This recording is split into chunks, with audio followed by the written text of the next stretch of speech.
ოცნების ყოფილი თავდაცვის მინისტრი ჯუანშარ ბურჭულაძე თავს უდანაშაულოდ მიიჩნევს. ამის შესახებ მისმა ადვოკატმა დიმიტრი ხაჩიძემ განაცხადა, რომელმაც დაკავებული ბურჭულაძე დღეს კლინიკა ჰელსიკორში მოინახულა. თავდაცვის ყოფილი მინისტრი გუშინ საცხოვრებელი სახლიდან სასწრაფო დახმარების მანქანით სწორედ ამ კლინიკაში მიიყვანეს. მიზეზი ტვინის შერყებაა, რომელიც ერთი ვერსიით მან კვადროციკლიდან გადმოვარდნის შედეგად, მეორე ვერსიით კი სახლში გადაადგილების დროს წაქცევისას მიიღო. ამ საბაბით სუსი ბურჭულაძის დაკავების კადრებს არ ასაჯაროვებს. ადვოკატი თავდაცვის ყოფილი მინისტრის პოლიტიკური მოტივით დაკავებაზე ჯერჯერობით არაფერს ამბობს, თუმცა მიანიშნებს, რომ ჯუანშარ ბურჭულაძის წინააღმდეგ გამოძიების დაწყებით ოცნება კორუფციასთან მებრძოლის იმიჯის მორგებას ცდილობს.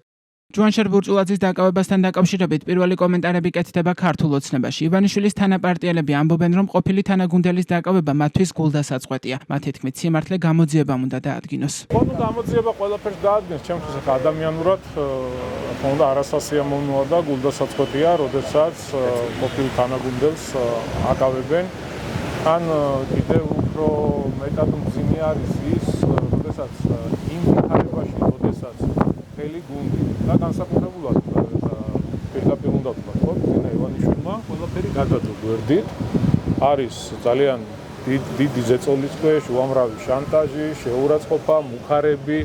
ამ ადამიანმა ყველაფერი გადადო და ქვეყნის ინტერესებიდან გამომდინარე დანის პირზე გვიწევს სიარული და გახსოვთ რა რთული პერიოდი გამოვიარეთ და დღესაც ძალიან დიდი გამოწვევების წინაშე დგას ქვეყანა და როდესაც ამ ტიპის რაღაცეები ხდება, რა თქმა უნდა, ძალიან ცუდი, არასასიამოვნოა და დავილოძებით. თავდაცვის ყოფილი მინისტრი ჯუანშარ ბურჭულაძე ირაკლი ღარიბაშვილის ახლო გარემოცვის წევრად მიიჩნევა. იქნება თუ არა ოცნების შემდეგი სამიზნე სწორედ ღარიბაშვილი. ამ კითხვაზე ივანიშვილის თანაგუნდელები გადაჭრით არაფერს ამბობენ. მე ვერც წარმომიდგენია, რომ ირაკლი ღარიბაშვილი რამე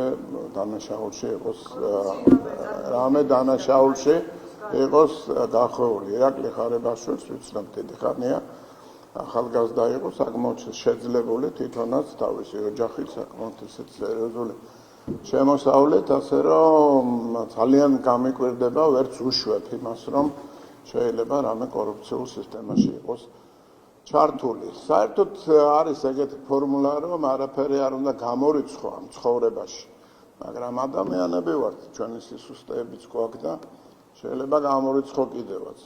ნახოთ, ყოველ შემთხვევაში ვინც არ უნდა იყოს ნებისმიერი ადამიანი, ვინც სახელმწიფოს დაუპირისპირდება ესეთი ბოროტი დანაშაულით, როგორც არის კორუფცია, ყველას პასუხი მოეთხოვება. სახელმწიფო უსაფრთხოების სამსახურმა ჯუანშარ ბურჭულაძის დაკავების შესახებ ინფორმაცია 11 სექტემბერს გაავრცელა. მას სახელმწიფო პოლიტიკური თანამდებობის მქონე პირის მიერ სამსახურებრივი უფლებამოსილების ბოროტად გამოყენებას და უკანონო შემოსავლის ლეგალიზაციას ედავებიან, რასაც თან ახლდა განსაკუთრებით დიდი ოდენობით შემოსავლის მიღება. სუსის ვერსიით, ჯუანშარ ბურჭულაძემ მისმა ახლო ნათესავმა, ბურჭულაძის იმდროინდელმა მოადგილემ და თავდაცვის სამინისტროს შესყიდვების დეპარტამენტის მაშინდელმა უფროსმა უწყებისთვის მაგნიტორეზონანსული ტომოგრაფის აპარატის შეძენის პროცესში არაკონკურენტული გარემო შექმნეს. შედეგად სამინისტროს 1,313,728 ლარის ქონებრივი ზიანი მიადგა. მამუკა მდინარაძის უწყება ამტკიცებს, რომ ბურჭულაძემ განსაკუთრებით დიდი ოდენობით დაუსაბუთებელი ქონებისთვის კანონიერი სახის მისაცემად მთელი რიგი უკანონო ქმედებები განახორციელა. ოცნების ყოფილ თავდაცვის მინისტრს ბრალის დამტკიცების შემთხვევაში 9-დან 12 წლამდე ვადით თავისუფლების აღკვეთა ემუქრება.